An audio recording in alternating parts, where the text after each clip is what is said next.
পেনাল্টিতে নেওয়া shot goalkeeper ফিরিয়ে দিলে কিংবা ক্রসবার অথবা পোস্টে লেগে ফিরে এলে আবারও শট নেওয়া যাবে না, তাৎক্ষণিকভাবে সেটা গোল কিক হবে। 2026 বিশ্বকাপ থেকে এমন নিয়ম প্রচলনের কথা ভাবছেন ফুটবলের আইন প্রণেতারা।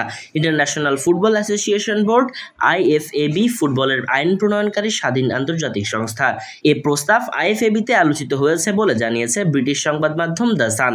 তারা জানিয়েছে, পেনাল্টি শট মিস করার পর ফিরতি বলে কেউ শট নিতে পারবে না, সেটা গোল কিক হবে। এ নিয়ম চালু করা নিয়ে ভাবছে IFAB। মেইল অনলাইন জানিয়েছে, হকির মতো ফুটবলেও পেনাল্টিতে একবারই শট নেওয়া যাবে। এ ভাবনা থেকে নিয়মটি চালু করার আলোচনা উঠেছে। পেনাল্টিতে শট নেওয়ার পর খেলা বন্ধ হবে। গোল হলে খেলার মাঝমাঠ থেকে আবার শুরু হবে। গোল না হলে গোল কিক পাবে পেনাল্টি ঠেকানো দল। কোনো কর্নার কিংবা দ্বিতীয় সুযোগ নেই। অফিসিয়ালরা মনে করেন, নিয়মটি চালু হলে পেনাল্টি পাওয়া দল অন্যায় সুবিধা পাবে না। পেনাল্টির সময় গোলকিপারের একটি পা গোল লাইনের ওপরে কিংবা পেছনে থাকতে হয়। ফিরতি বলে আবারও শট নেওয়াকে পেনাল্টি ঠেকানো দলের জন্য দ্বিগুণ শাস্তি বলে মনে করেন কেউ কেউ। ফুটবলকে আরও আধুনিক করে তুলতে যেসব সংস্কারের কথা ভাবা হচ্ছে, পেনাল্টিতে এক কিকের নিয়ম তারই অংশ।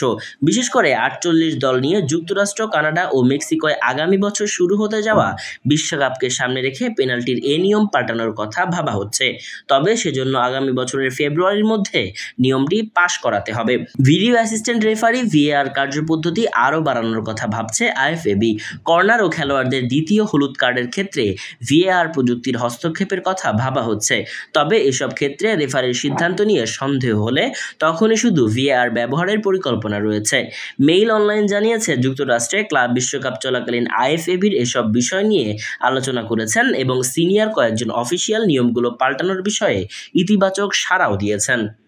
Murtaza Tanvir, news desk, Bengali mail.